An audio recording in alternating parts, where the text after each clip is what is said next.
I'm a bit confused because this gentleman's badge says Keith, but apparently he's called George. So I'm going to go with George. It's very regal at the moment. George is much nicer for me. I'm happy with George. Going with George. Yeah, go with George. Yeah, and George, you're of course from Streetlight Games. Yes.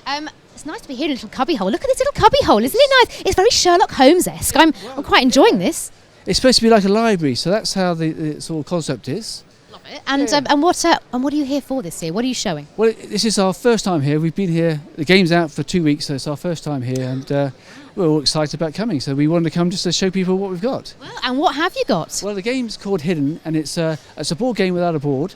The actual board is your own home. So the game is set around your own home, but not a board at all. So the concept is you arrive at a library, and one person takes the role of a solicitor, and you discover the will's gone missing. And so the solicitor who controls the game has hidden all the elements around the house. And he may have hidden no cards in the room or several cards in the room, and you have 30 seconds to search each room to find the 5 elements which have gone missing.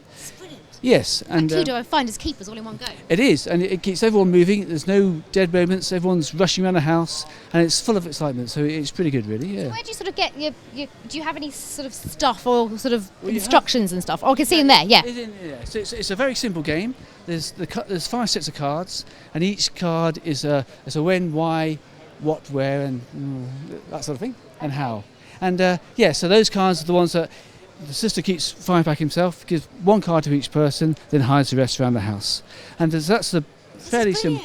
I love it. It's imaginative play. It's a fairly simple concept, but it works really well, and it's great fun to play. Absolutely, and you need the guidelines as well with this. I mean, who's your sort of target age group for this? Well, it's from 8 up to 95, or whoever can still walk, really. You know.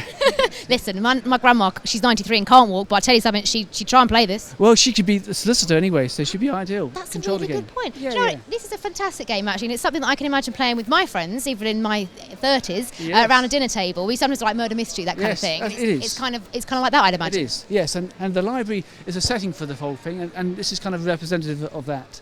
But I'm not sure if it works, but that's what it is. It works for me. It's very sophisticated. In fact, it's giving me house envy because I want my house to look more like this. Well, you'll just be in time, I think, for the clock to strike 3, so that'd be quite nice. Which means I need to be over at the demo zone in a minute doing that. Okay. But it's going well for you so far at ToyFair. I've loved it here. It's really nice. Will you be back next year? I will, yes, indeed. Well, I look forward to seeing you then. George. George, not Keith. That's it, don't forget. Lovely to meet you. You take care. Thank you very much. Bye-bye.